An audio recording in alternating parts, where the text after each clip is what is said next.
been told so many times by my clients, like, I wish they taught this in school. I wish someone explained this to me earlier. What's up, guys? Today we have special guest, Ethan, the Money Man Ho. Welcome to the show, bro. Right on. Thank you for having me. Ethan is a serial entrepreneur, but he also specializes in helping entrepreneurs with finances, which I find very interesting, both entrepreneurship and finances, And so a number, even like your nickname, the Money Man, just already that you got me hooked into that pool. But let's jump into it. So you help entrepreneurs with finances, tell us what is it that you actually do? Yeah, so entrepreneurs are so good at creating value, at making money, and they're so focused on their businesses. They so often forget that they created their business so that they can have the personal freedom. And as much as we all love our businesses, I think most entrepreneurs don't want to have to work forever. And so I help entrepreneurs figure out how do they turn their business income into like personal wealth through creating systems, investing, tax planning, and then really aligning how they create their system with what's important to them. We want to figure out where they're at right now, where they're going, and then together, how are we gonna get there? What's the best next step? And then holding people accountable because entrepreneurs. I think you made a good point there. So as entrepreneurs, we all have like an end destination, and kind of like when you kind of get into entrepreneurship, one thing is you want to create something cool, but you also want freedom, right? Like the freedom of time, freedom with your family. I think you had an interesting post the other day where you had said you had a question. It was like, would you rather have spend all day with your family and leave maybe less to your kids?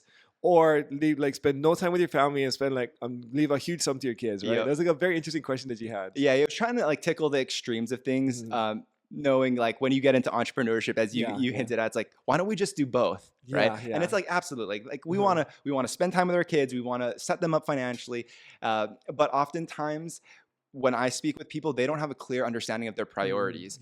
And I, post questions like that to get people thinking well, what actually matters? If I'm going to take a next step, with the goal of doing it all, but I probably should take the next step in the direction of the thing that's the most important. So is it time with your kids right now, or is it making a ton of money? And everybody's going to have a different answer. And whatever your answer is cool. So just a quick example, maybe if you could work, let's say, if you're working 80 hours a week, but you're going to leave your kids $10 million when you die, right? Or you work, let's say 10 hours a week, but you leave your kids nothing when you die, right? Which one would you choose in that case? Yeah.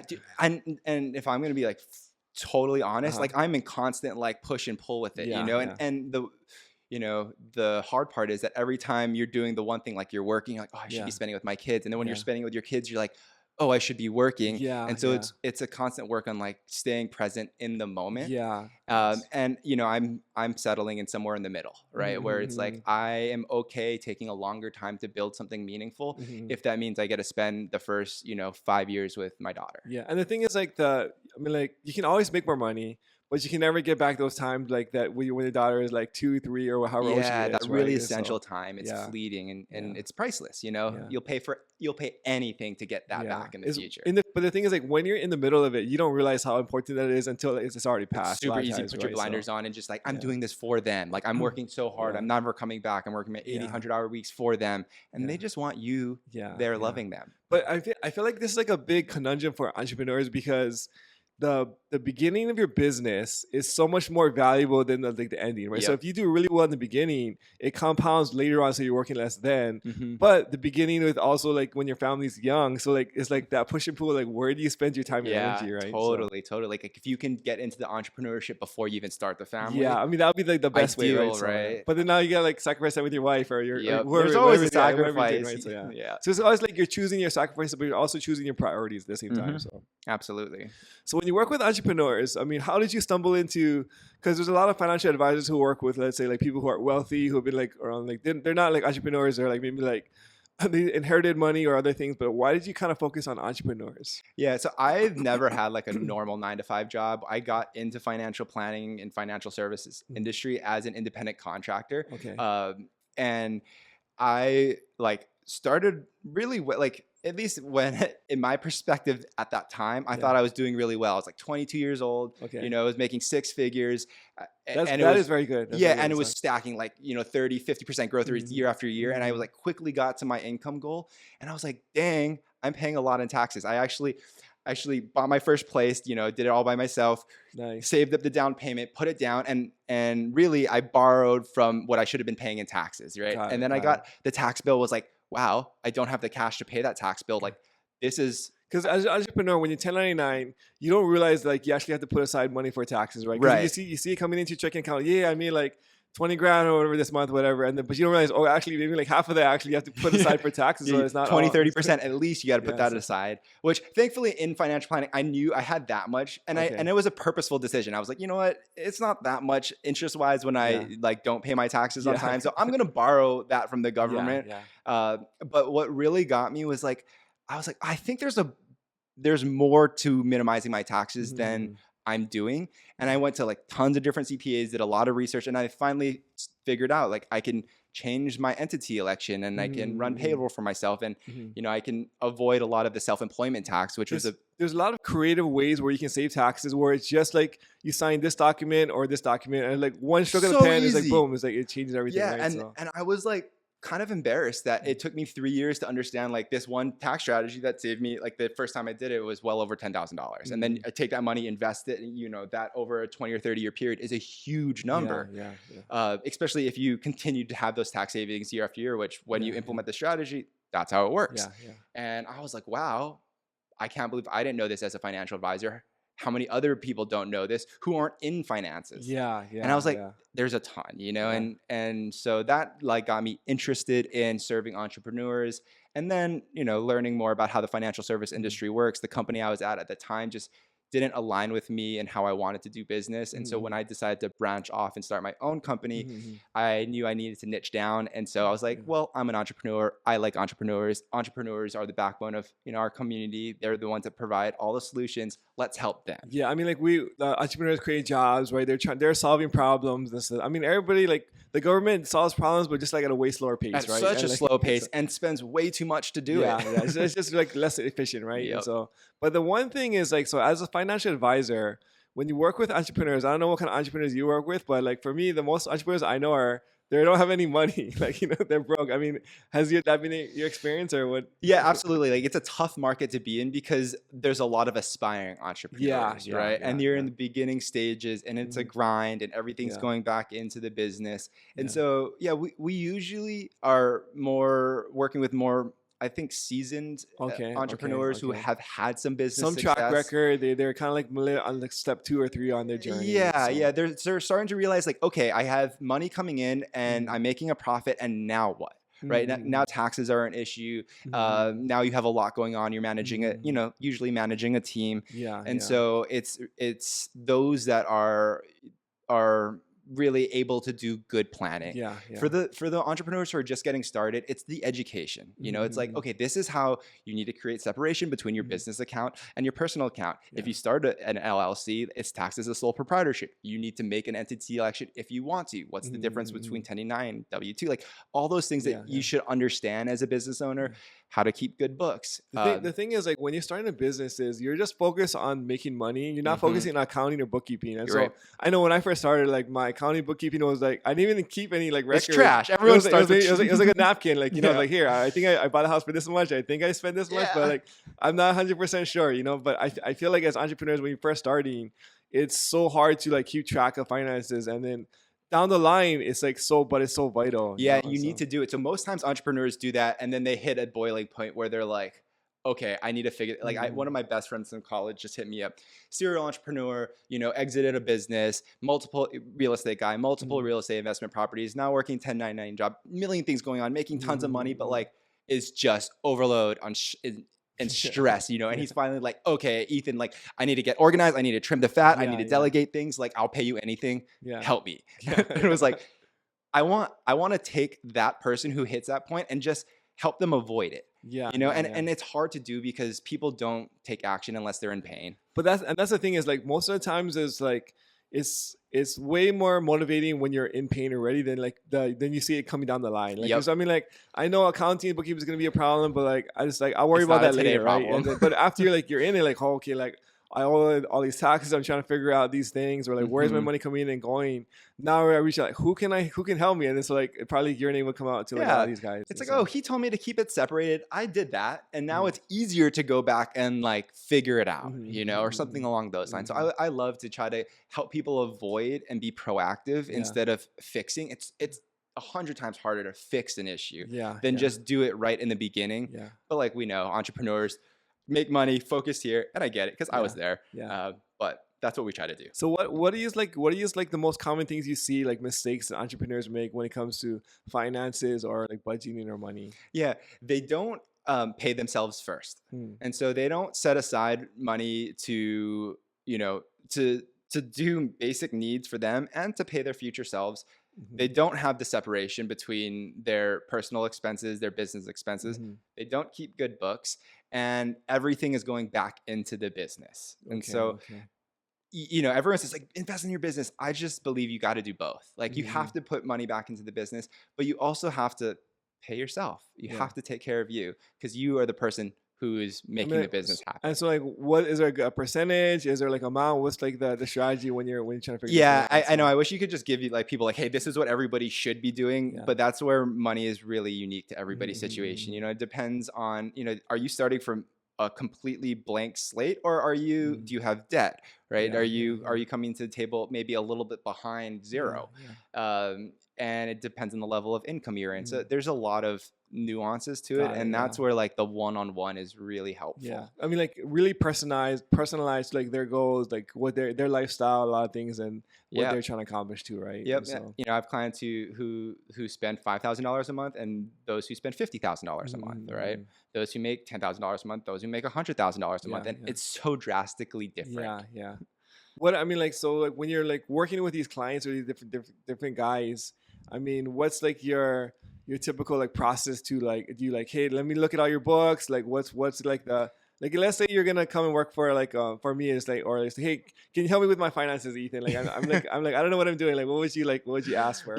So the first two, like initial, I think meetings that we would have, and these will flip flop in order depending on what's more important at the time. But one's a cash flow. So it's like looking at your personal expenses and understanding like, what does your lifestyle look like? What do you need on a monthly basis? And that translates into how much should we keep in cash? How much do you have investable? And then the same thing is going to happen on the business side, where you really want to treat your personal finances and your business finances the same. So we would want to look at your books. What's revenue you bring in? What are your expenses? How is it broken up? And then once we have an understanding of cash flow, we want to organize your data. So most times when people come in, you're like, oh, I have this old 401k, and I have this cash account, I have this investment property, and I have this policy, and it's kind of like all over the place. It's all over the place. Portals, everything. And everyone's like looking at it in silos, and they're not making decisions as a whole unit. So we get all the information, we plug it into our software, we organize them, so they can kind of come to the dashboard and say, okay, cool, I know I have 100,000. Proprietary software? Or no, it's a software for financial planners. It's called Right Capital. You can't get access to the software unless you're working with a financial advisor. Got it.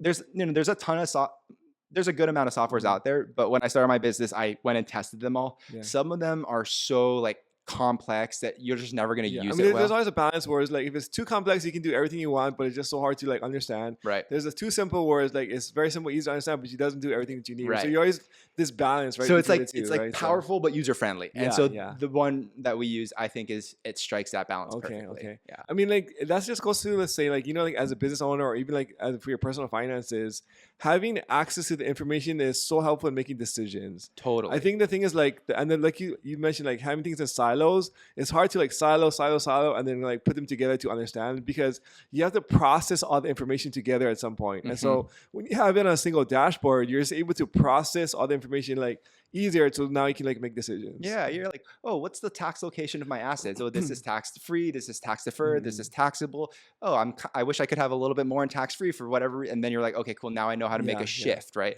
And what strategy is going to get me there, and how can I do it tax efficiently?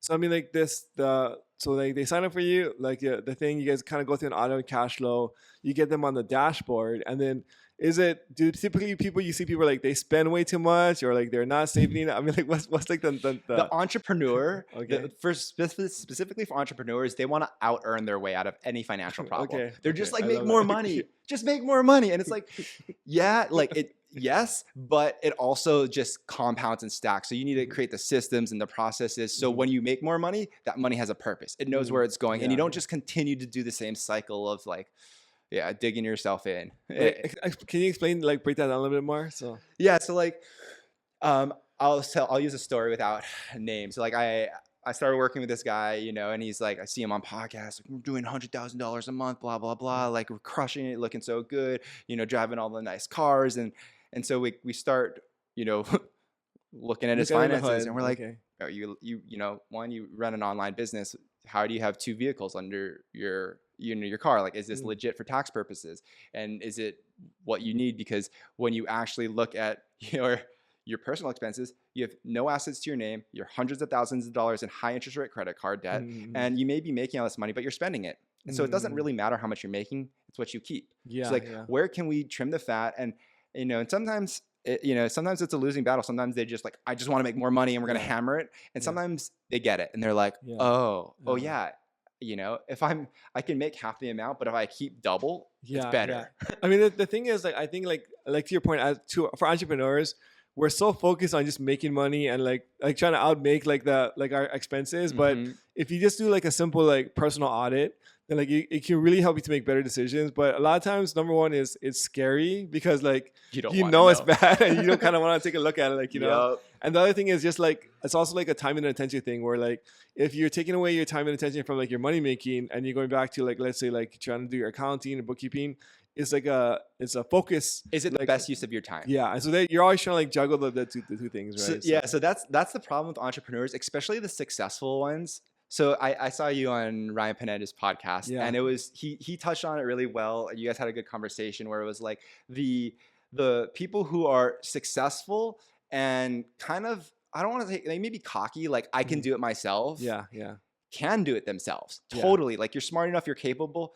But then the next question is, should you do it yourself? Yeah, that's a good question. Right. Yeah. And usually for the people who are good enough to take the information, distill it down, and take action and implement it the right way, they're that savvy. You need to be spending your time making money in your business. Because like if they can do it like there, like that energy spent somewhere else, focus will be like way more like a higher return. Yep. Focus that on making money, because that's your highest leverage activity, is your earning potential. It's not getting a 10% rate of return and compounding over time. That's great. But you can do that simply on autopilot with very little attention, and you just focus on making money. I mean, that's a really good point you're bringing. So there's 2 camps of people, right? There's a person who's like, they're savvy enough to just figure it out themselves and organize it themselves. But if you're smart enough to do that, you should just go into like focus on making money and then hand off the accounting to someone like yourself, or who can just manage it for you. And then so now their time and attention is not here, but then like the ROI that they're making over here is way higher. Yep. Then there's the other camp where like they're just not smart enough to figure it out, so then they need you to kind of help them and sort it out anyway, right? Yep. So. And it's the funniest part, like the people who are just like not that smart enough to figure it out in my experience, tend to be really well off financially when they just like, oh yeah, like I trusted the right person. You have to trust the right person.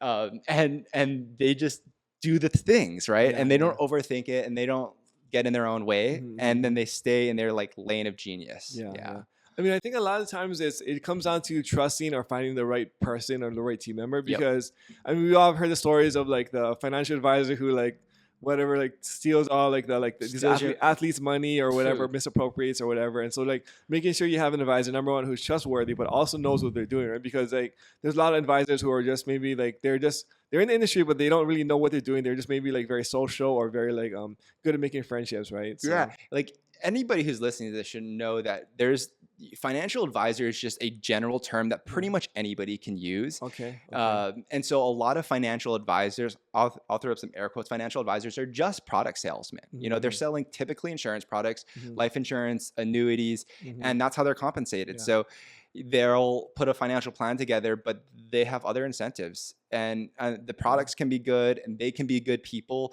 but the way the system has created how financial services is delivered creates this conflict of interest where it's not necessarily, at least in my opinion, it's really tough to always do what's in your best interest for your clients. And, you know, growing up in Hawaii and being in such a small island, like you have to always do what's right. Yeah. Or you're never going to be able to stay in business. I mean, that's the problem. I think sometimes like where we work with some financial advisors, and like I like and financial advisors who are successful, they're always the most like charismatic. Good yeah, I'm like I just like talking and hanging out with them, right? Just because I mean, so and that's what makes them good at their job.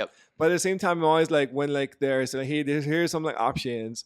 Is like you're always kind of in the back of your mind like, is this, where is your commission coming from, or like, and so just so I know, and so I guess I like to have that conversation up front. Is like I know your sales, like you're trying to make money and stuff, and I understand that, like, but then when you're pitching me these products, I want to see like, is like, what's the reason why? Is it because like you're making a commission? And sometimes it's okay, like I'll pay you like a higher commission when it's not the best product for me, just because I value the relationship. And so, but it's just good to have that all up front. So like, it's not like like where like it's transparent. It's like, you know what's happening and stuff. Yeah, exactly. Yeah. So, you know, you can have advisors making a commission on products that they're selling, advisors who are charging an asset management fee, or advisors that are charging you a planning fee. Yeah. You know, and they all work in their own, you know, respect. And I don't necessarily like think one is, I don't know. I do think one is somewhere a little bit better than the other. Tell me your thoughts on this. Yeah, like I started off in the world of like selling insurance for a commission, and I just drank the Kool-Aid. I was like,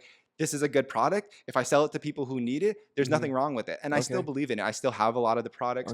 But the more I was like in the industry and I was feeling the sales pressure, I was seeing how it affected other advisors and the advice it was given. I was fighting my own, like, should I make money and sell this product, or, you know, make less money and this product in this instance is a better fit, right? I see. So like I hold myself to a high moral standard. So I always felt like I was doing the right thing, but I felt the pressure to not. Yeah. And I was like, well, if I want to scale a business and do that and lead team members, I just don't want to even have that incentive on the table.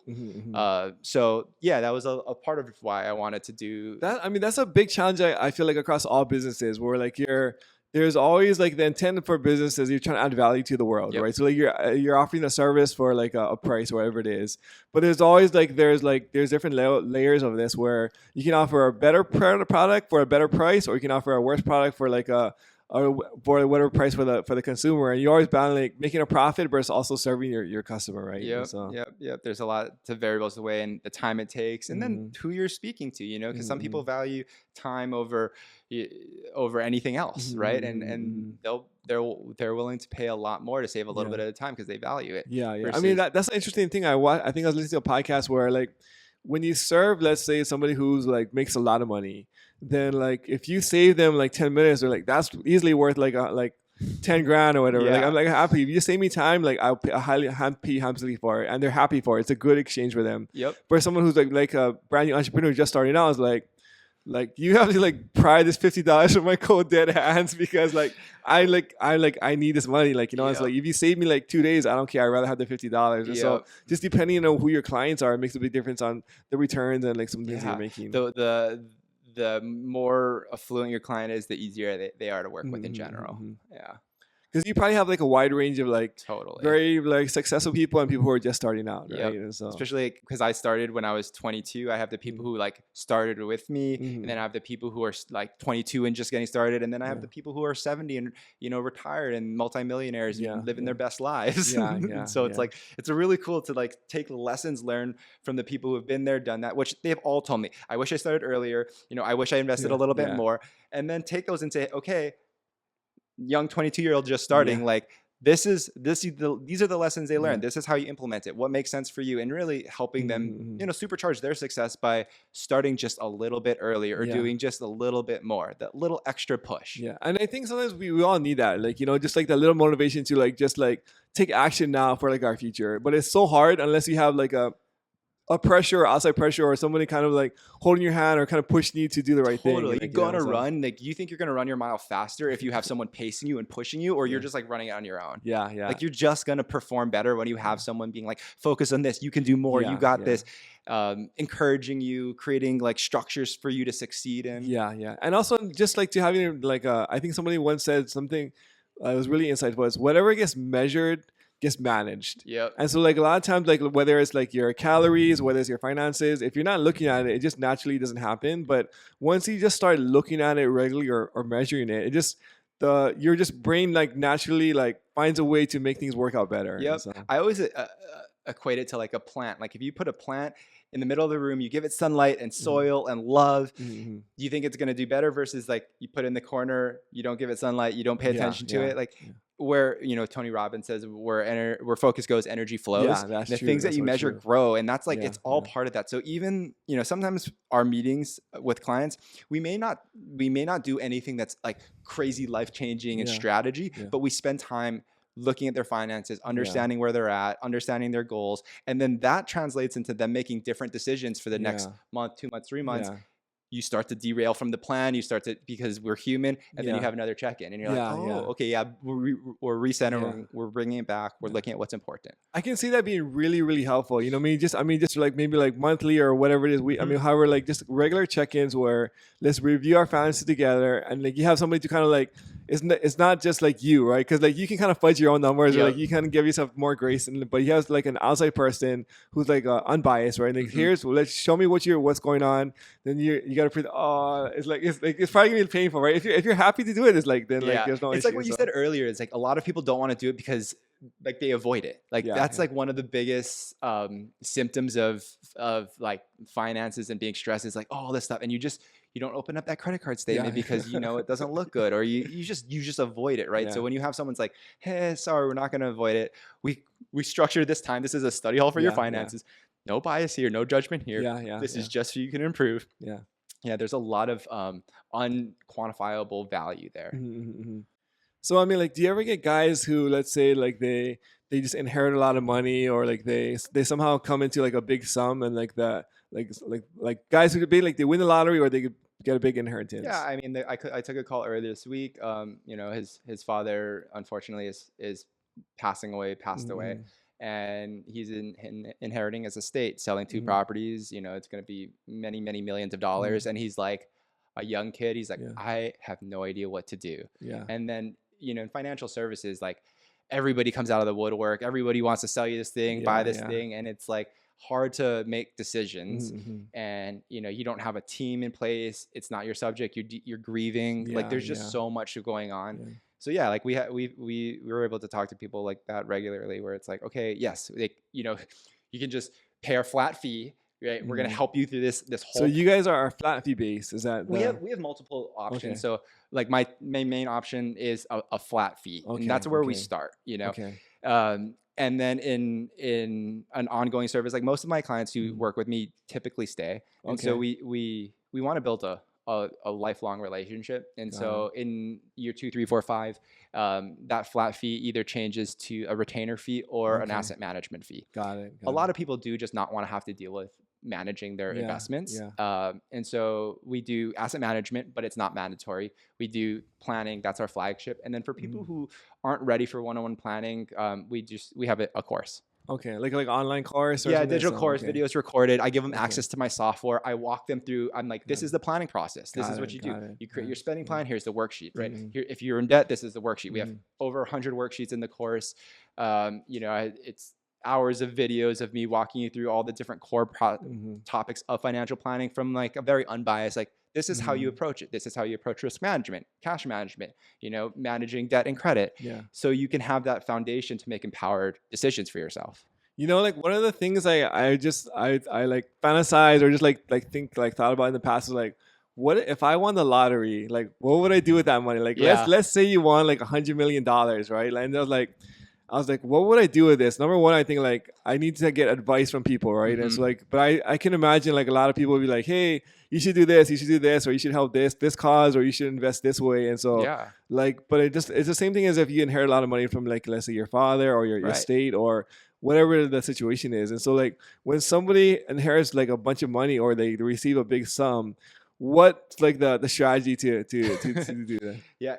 You know, the cool thing about money, at least in my opinion, is that the bigger the number gets, the principles don't change. You know, you can add zeros onto it, but you still need to do the same thing. So we still want to look at your cash flow. We want to look at your lifestyle. We want to look at all your other assets. We want to look at your goals. And then we want to figure out how to allocate this money that's coming in that supports that. right? Like, are you going to take the next 2 or 3 years off managing the estate, traveling the world because you had this windfall of cash? Are you able to pursue a business dream that you had before that you didn't? Are you just nothing's going to change in your life? You're going to be a good steward of this money, but you're going to not act like it's yours, because everyone's going to come to it with a different approach. And so we start with that conversation, and then based on what's important to you, right, their understanding, and then it's just about allocating it. Because I mean, it sounds like it really matters on like your view of the world and like your view of money, because everybody has like a different view of like the reason for money, how to spend it, how to like utilize it. And so depending on how you view money will depend on how like your investment strategy, it sounds like one of our more recent ones, not the one I just mentioned, they came into windfall of cash, and their sole goal is like, I want to make sure that my children are protected. Right? Like that's it, right? So we're like, okay, so this money's going into a trust, right? This money's getting invested. We're going to run our investment strategy. We're probably going to look at getting some type of coverage on you in case something happens to you, right? There's resources available, and it's using leverage. But that's different than this other person, right? Who has a different goal. That's so good. So I mean, like, we're swinging on the side of like the people who have a lot of money, right? But let's say swinging back to the side of people who are just getting started and like they don't have a lot of money, right? So like, what kind of advice would you give, or like things on just like managing money or learning about money for someone who's just getting started in entrepreneurship, or is like in the world of finances? Don't lie to yourself and tell you like, oh, I can't afford to invest, or I can't afford to save a little bit. Like if we pulled up anybody who's just getting started, who doesn't have much, like I can guarantee I can find $50 of like nonsense expenses in there that, if I was going to ask them, what do they value in their life? They probably value their future self, their time freedom, and their ability to do what they want when they want, more than the thing that they bought for $50. But it's hard to conceptualize it. So I would say start the habit as soon as you possibly can. That first 10 years of your life, like as soon as you like start earning an income, whether it's as soon as you turn like 18 or whatever, it's like, you enter the workforce. Enter the workforce, like that first 10 years, like the faster you can get to your like first $100,000 invested, it's like a really nice milestone. It just supercharges your overall growth. So if you're just getting started, what I would say is like, do your spending plan, understand like what you need to live the life that you need to live now. It'll help you set an income goal, and then it'll also let you see like, what can I reasonably set aside? And if it's like $50 a month, fine, do it. And then you're going to want to create, your emergency savings fund, a long-term investment fund, and just fund it, get it and automate it. Like first, 15th, 25th, whatever date you choose, just have that. So it comes from your bank account without you kind of looking at it. And so from your bank account to your savings, from your bank account to your investment, wherever you decide to like park it, but just create it so you don't ever have to look at it again, and it just runs on autopilot. I mean, that's one thing that's really helpful, I think, is making good habits. Because I think when I look at some of like the older people I know who are very successful, is they're still frugal, and to me, I'm like, why are you so frugal when you have so much money? Like, if I was in your shoes, I think I'd be spending like way more. But then I feel like when they first were starting, they just developed good habits, and then the habits carried over time. So like now, when they're like multimillionaires, they're still frugal because the way that they built that fortune was by being like having good habits when they were just kind of starting. And it's also, in my opinion, it's also a problem. Like For my people who are retiring, and even the people who I don't work with, but I have a chance to like counsel, I guess. You've spent your entire life in accumulation, saving, investing, and you've built that habit. And now when you say, I'm going to stop working, so I don't have income coming in, and I'm going to start spending money, right? And it goes out, it goes against everything that they have built up, and it sends them for a loop. And so, people go into depression, like in those early retirement stages. So I try to really prep people moving into that phase of life, like spend your money. Like it's there. It's a tool to be spent. Like you've saved and invested your whole life. We've done the math. You're good to go. You can spend your money without care, right? And like, especially when all your goals are met. Hey, I want to help my kids. I want to help this charity, and everything's in place to do that. It's like, spend your money. It's like this internal identity crisis, right? Totally. Like, I'm a saver, or like I'm frugal. So then like spending without income coming in, just like it screws with like your mind. It's a shell shock. Yeah. My money mentor, he he's, he manages big money here, Okay. and Okay. we sit down once a quarter and we talk shop, and he guides us, and we always talk about that. It's like getting his people to spend money, right? Mm-hmm. And they have tens, hundreds of millions of dollars, Yeah. Yeah. and still sometimes really frugal, Yeah. Yeah. right? I mean, the thing is, it's funny because you have like both extremes, right? You got like the guy who has like no money, but he spends like a madman, right? He's like just like this rack of credit card debt or whatever. Then you have other guys like the 100 millions, but they won't like ever like tip. They'll tip like 10% or I whatever, just know. because they're so ingrained in whatever it is, like and so so interesting. Yeah.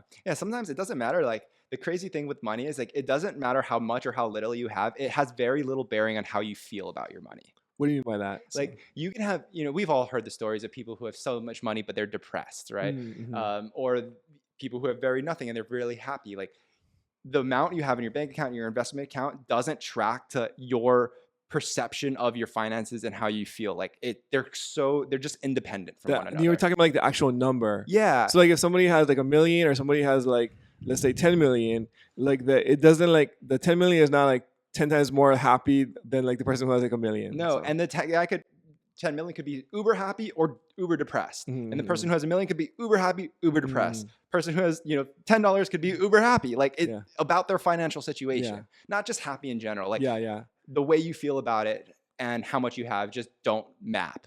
So how do you like, what's the healthy way to think or view about money or your financial situation? I think it's through questions. I think it's asking yourself the questions, because we all perceive the world in a different way, and it's through the experiences that we've had. And so if you just ask yourself about, like, what about money is important to me? Okay. Things like that. And you start to really dig deeper into it. I think that's what helps. So what about money is important to you? Money to me is just straight up a tool to buy my future time back, and to leave the impact on the world that I want to leave. Okay. Yeah. So it's a tool for time and impact. That's how you view money. Yeah, totally. But I'm a human, so like I'll feel like, oh, like I'm stressing, and then I have to remind myself, like, but why are you stressing? Like, you can sustain yourself for years if you need to, right? But it's like, is it enough? Am I doing enough? Like, we all have those internal dialogues. And so, like, trying to ground yourself in what's important, where does your value lie? Like, what is your North Star that you're working towards? Yeah. I mean, and just from like talking with a lot of people, having a lot of conversations with a lot of different perspectives on money, I feel like you have like a very unique view of just like, you've seen all the different ways that people view money. And so like, you've probably seen like a very, what I'd say like maybe like unhealthy and maybe like very healthy kind of ways of people view money. So maybe like what's like an unhealthy way to view money, like, or why are people depressed like when they have like millions of dollars? Yeah. So I think money's a tool, right? And I think there's 3 reasons why people like spend and use money. Okay. So first reason, and this to me is the healthy reason, it's to improve your life. Okay. Right? It's to save you time. It's to make my life more comfortable. It's to eat healthy. It's to do all the good things. Okay. The other 2 are the unhealthy. So the other 2 is like buying something for status. It's to impress somebody else. Okay. Like, I think so many people, entrepreneurs particularly, fall into that trap of I'll admit, I think I'm guilty of that sometimes too. Dude, we're all guilty of it. But the thing is, like, I feel like as entrepreneurs, like a lot of times this, like your measuring stick as an entrepreneur is almost like how much money you have, right? Because as an entrepreneur, you're making a business. And so sometimes like you fall into the trap where like, just with your successful means that you have nice things, right? And so like, it's just like, it's an easy thing to kind of, even though you can't afford it, Yeah. So. And then the other one is escapism. So it's like drugs, retail therapy, that type of stuff. You spend money on it to like escape the reality that you're in.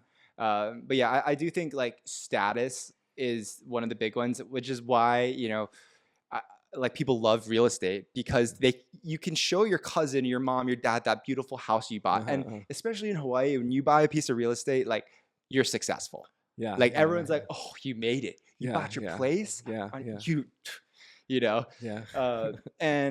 And the like, I always joke around with my clients, like if you walked around with your investment balance tattooed on your forehead, like it would change. Like if everybody had that, it would change the way we interacted. What do you mean by that? Just because like we wouldn't necessarily be buying the nice house or the nice car to show people how well we're doing. If we just like, if you opened up the kimono and we're like, like this is my investment account. I see. I don't, I mean, that's really interesting because like you probably have a lot of people who are like they just save and they have like huge account, but they live very frugal lives, Totally. right? And so they have like a huge balance. And you have other guys who are like they have like nice things, but their balance is maybe like a lot smaller. And so I mean that's very interesting. But like the way we actually perceive the world, are like in like reality now is we never see behind the kimono or behind those balances. We only see what we present or to and show to the world, Yep, right? exactly, exactly. And it's not to say that like you can't buy a nice house or buy a nice car for the right reason. You know, I'm just, but just a general statement is that it tip a lot of times, and I fell into it when I bought my first place. Like I rushed to buy it to show that I'm like, you know, successful in a sense. And then in hindsight, I was like, I didn't need to do that. And then you kind of like, you get a little bit older and you're just like, I don't care about that. And then, you know, if I applied my current self to myself back then, I probably wouldn't have, or I would have bought a different place with a different motive. Like a more long-term kind of view. Yeah. Like exactly. So. I mean, that's just very interesting to me, just because like in the world of like entrepreneurship and social media, I feel like just like what you flaunt is kind of like it is like a big part of just your image or your view or your status. And if it's part of your personal brand and it is a business play, like I get it, you know, like there's something to be said for that. Yeah. But it's also like, I think when I'm making a purchase, it's nice to ask myself, like, why are you making this purchase, Ethan? Like, and dig deep into it. You know, is this to improve your life? Is this support the things that you truly hold dear to you? Or is this because you just want to look good to whoever? Or is this because you're not happy with what's going on right now and you want a little bit of a distraction?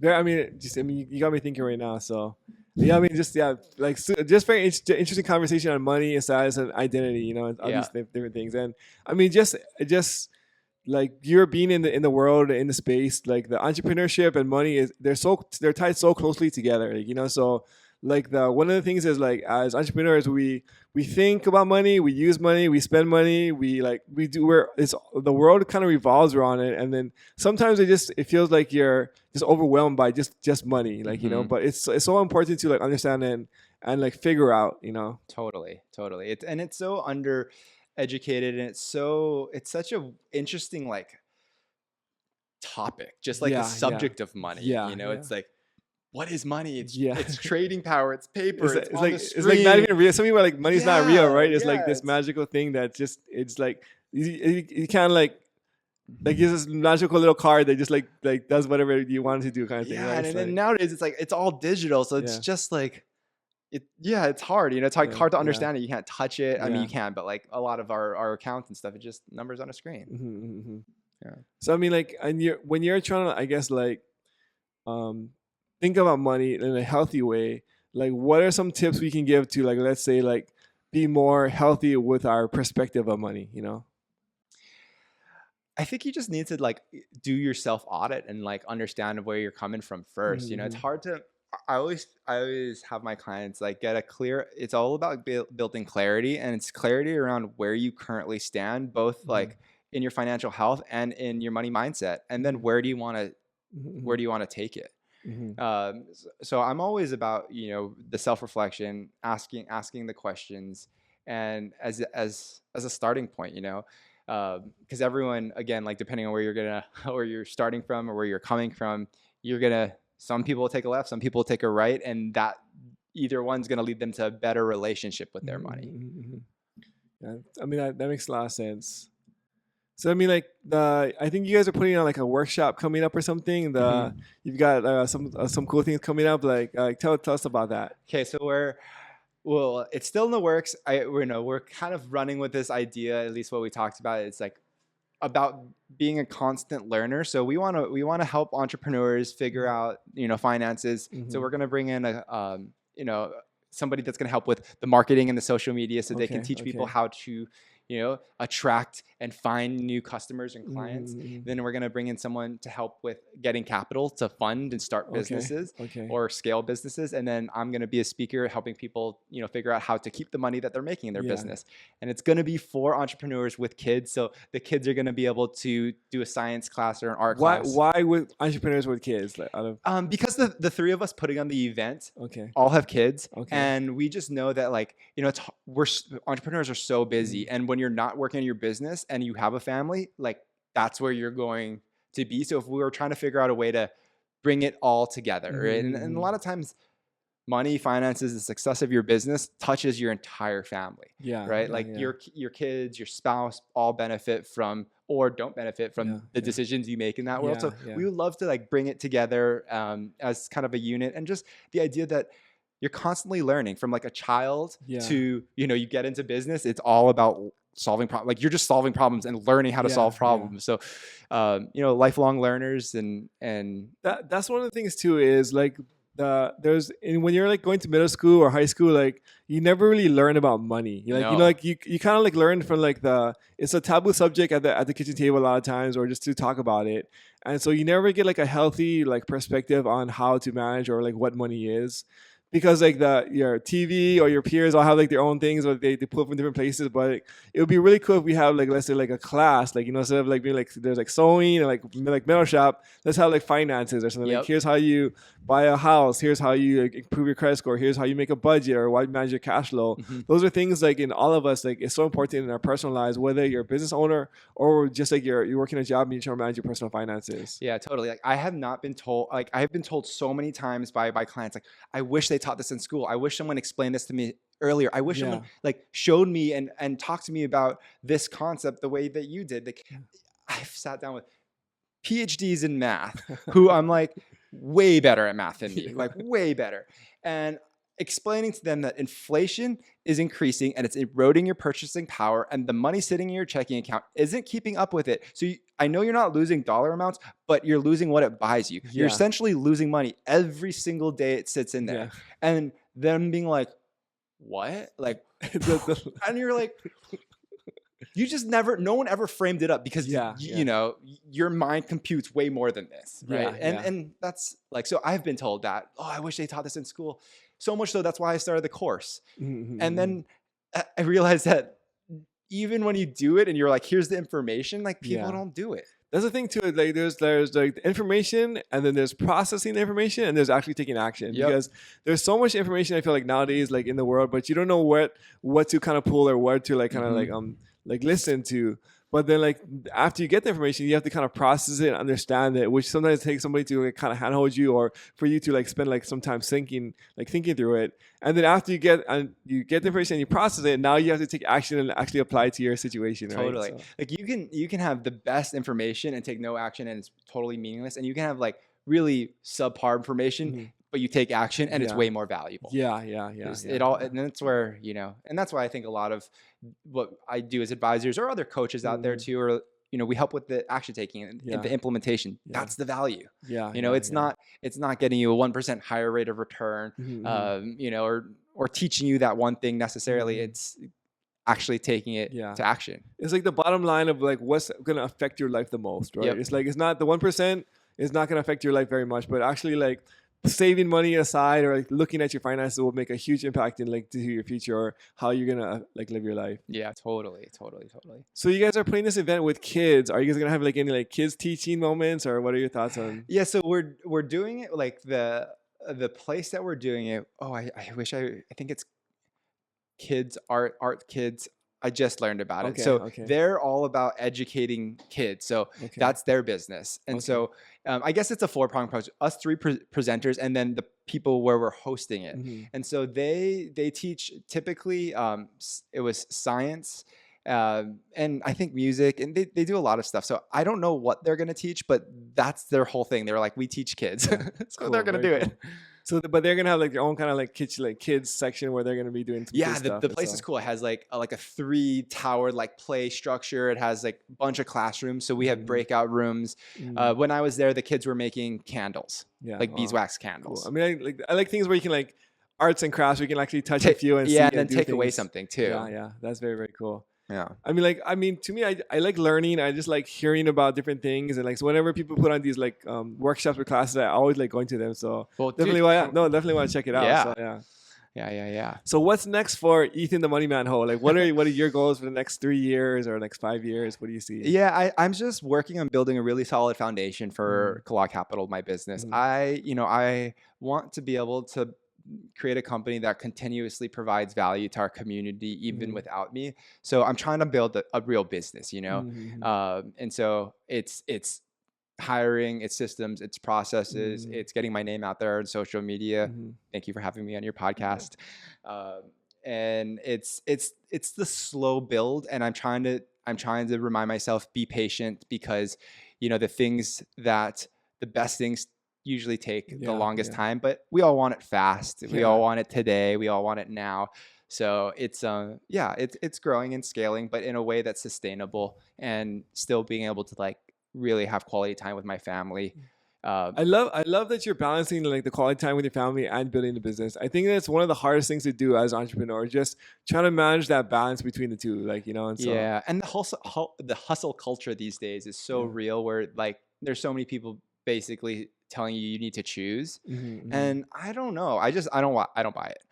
Especially with technology these days. mm-hmm, Like I couldn't do what I'm doing 5, 10 years ago, but mm-hmm, now with social media, with AI, with mm-hmm. virtual meetings, it's so much You can be a lot easier. more productive with the same amount, like, or with less input, right? And Yeah, way less time. yeah, It's just yeah. like, instead of driving to 5 meetings a day, Mm-hmm. that saves three hours. Just jump on a Zoom Just call or jump on a something. Zoom So call, yeah. just as productive. Share screen, you're at your house, where you can Mm-hmm, access all your passwords and your mm-hmm, information and the things that you need to make this productive. mm-hmm, Not like, mm-hmm. oh yeah, I forgot that at home. Well, Yeah, yeah, yeah. we'll get it next time. Was that kind of like how the industry was back when you're like just getting Yeah, started? I mean, when I first got started, it was like in office meetings. Clients came to us. It Mm-hmm. was very much like, what we did was a Okay. free financial planning process, and on the back end, it was like placing product. It was Got like, it. Got it. well, let me make these recommendations. You should do this, this, this, and this, and Mm-hmm. each one of those products, like, you get a commission on, Yeah, yeah, yeah, right? yeah. And so it was free financial planning. So a lot of people, It's like a hook, right? You're drawing them in, but and right. they're getting value, and so like once you get value, like hey, like there's like here's another thing, another option for you Yeah. to buy or to And, do. and So going back to the idea, like, you can have like the, see information, but mm, like really good execution, it's yeah, way more beneficial. yeah, yeah. And so, that's kind of where we started. And now I'm like, all right, well, can we get the execution and maybe even like better guidance, better, Mm-hmm. just doing it my way. Yeah, yeah. I mean, that's the one thing that's cool about having like your own like company is you can really flavor it to like how you want to do things, right? Yep. And so like you can say like I like this about my own company, I didn't like this, and so like you take all the best parts of everything you like and you kind of jam them together into like your vision for things. Yeah, exactly. And everybody hears and learns from people in a different way, and you can Mm-hmm. connect with those people. And I don't expect to work with everybody, but there's Mm-hmm. people out there who really, resonate with me, and Mm-hmm. can learn from the way I present, Yeah, and it yeah, hits good for them, and that's yeah. perfect. That's what we want. And if it doesn't, there's somebody out there that's a good fit for you. Yeah. What is like so who is like your ideal client? um, I would say our ideal client on the asset management side Mm-hmm. is has a minimum of about 500,000 Okay. investable. Okay. Over a million is ideal. Okay. Okay. Um, on the one-on-one advising side, when I'm working with entrepreneurs, Mm-hmm. usually like you're running top line revenue probably 600,000 to Okay. $1 million, Okay. and you're taking home at least like $10,000 a month in your Okay. personal Okay. income. Okay. You ideally a little bit more. Mm-hmm. And then if you're like a high income, like, employee, so we have clients that work at Like a Google, or doctor or something like right, and that. they So have yeah. stock options, and they Mm-hmm. have deferred compensation plans, and they Mm-hmm. have complicated 401ks, and they're really high taxable income. Mm-hmm. So those are people I really like working with, because it's stimulating, it's Yeah. fun, there's a Yeah. lot of Yeah. value from it. But there's like the altruistic side of me who wants to just like help the person who like really really needs Yeah. it, Yeah. because like I'm like, oh yeah, you need the help, Yeah. you but you also have They have a like really no. high Yeah. income, Yeah. like you live in a beautiful place, like you don't Yeah. need the help as bad as this person. Yeah. Yeah. Yeah. And so that's always been really tough for me, because I like want to help that person, but you can't run a profitable business helping Yeah. someone Yeah. who doesn't have money. I mean that's the challenge, right? It's like Yeah. you can be like a nonprofit or you can be a business, right? And so like Yeah. sometimes you're always balancing the two between like being a charity but also being a business at the same time, right? Totally. So yeah. So that's like my course. That's how I'm like justifying it. So like right now we're offering our course at like $97 a month. It's Mm, so cheap for what's in there. Like it, yeah. it could easily sell for thousands, or Yeah. it Yeah. like value pack. Plus you get my software. I'm like giving it away for free and just making people pay a little bit. So So is it a one time yeah, or it's so one it's one time time? you have So, access for life, And then download it it all. comes with that software you're talking Yep, about? comes with the software for now. This is like kind of like, I might pull it because Yeah. it is it's a real powerful Mhm. aspect of it. But I want people to have the option and, you know, to get going with it. Yeah. And I want people to have a little bit of skin in the game. They have to buy in because I've done the free financial planning, Yeah. and people don't That's, value I mean, that's a huge point because like even for us, when we're doing things where like that's free, like when people don't have like any, like don't pay any money for it, they don't value it. They don't right? 'Cause, value like, it's it. like it's free, so like they don't put any time, energy, or attention to it, and so like now it's almost like a wasted Yeah. like their time and also wasting your time. Yeah, right? like So I'm not charging this for me. I'm charging this for you. yeah, I mean Like, it's crazy because like when I used to hear people say that, I'm like, that's a scam. Like Yeah. you're just just charging for me, like BS bullshit, Yeah. right? But now like I'm being on the other side, I'm like, dude, I literally am charging you money because I want you to like be more successful, which is crazy to think about, but like generally that's really like the reason why. Like, yeah, you know, like so, the psychology behind it it's so true. yeah. And then, you know, when you actually start peeling it back, like the amount of time and Yeah. heartache and sweat I put into like recording the videos and doing all those things, Yeah, like to help people, and Yeah. like it doesn't map at all. Like we're never gonna make the amount of money that we've like sunken into it, but I Yeah. think it helps people. Yeah. It goes to my clients, they get it, you know, if they like to learn it that way, Mhm. and then they can share it with their kids or their Yeah. people that they care Yeah. about. At least like some skin in the game. I mean, 97 is not a whole lot, but I mean, it's No. enough where like, hey, like I didn't just get it for free, right? I'm actually buying something and like Yeah, hopefully you do it, you know, Yeah. and that's our like initial start price. It'll definitely jump up, but Mhm. you know, we want to get people in it, see how it goes, and yeah. Yeah. Very, very cool. Yeah. Well, any last piece of advice for any aspiring entrepreneurs or anything as we kind of like wrap up today? I would say one of my things I generally say is don't go broke saving money. Okay. And so it means a lot of different things to me. Okay. I would say, you know, in one context, it's the idea of like, you're going to Costco to get the big discounts, but you overspend and then you throw away the food. So that aspect also Is like when I'm out my wife or anything, but like let's say like here someone goes to go shopping on a sale, Yep. and then like it's like it's 20% off, and then Yeah. you end up spending like $1,000. you save 20% on something that you don't need that doesn't Yeah, align yeah. with your values, right? Like, you know, so don't go broke saving money in that capacity. Also, like, don't try to do everything yourself. You know, a lot of times people, entrepreneurs especially, you know, have to learn to delegate. And it's a skill that comes over time. And so part of delegation is your business and your team, but it's also your personal finance team. So many people will say, oh, like I can do this myself. Like my homie who just hit me up recently, who was like, I was like, dude, I got to ask, like, why did it take you over 10 years to like finally, you know, come on over? He's like, to be honest, dude, I thought I could do it all myself. I was like, yeah, you could. You're not a dummy. Of course you can do it yourself. Like, should you do it yourself? Right. And how much are you leaving on the table by not doing your skill set? Right. So that idea of like, you know, don't go broke saving money, like pay for the help, pay for the people to shorten your distance, save you time, avoid the big mistakes. I like that. Love it. Yeah. Well, if they want to reach out to you or find more about you, where can they do so? Ethan the Money Man Ho on Instagram would be a good place to start. Claw Capital is a business. So you can Google us. We pop up real quick. Check our reviews out, Yelp and Google. And if you guys are interested in scheduling a one-on-one, you can. If you want to look at the course or if you want to just connect in social, I give everything away value-wise as much as I can for free. Because working with me is about the implementation and the accountability and creating a custom plan for you. Love it. Well, thank you, bro. Appreciate you. Yeah, man. Right on. It's fine.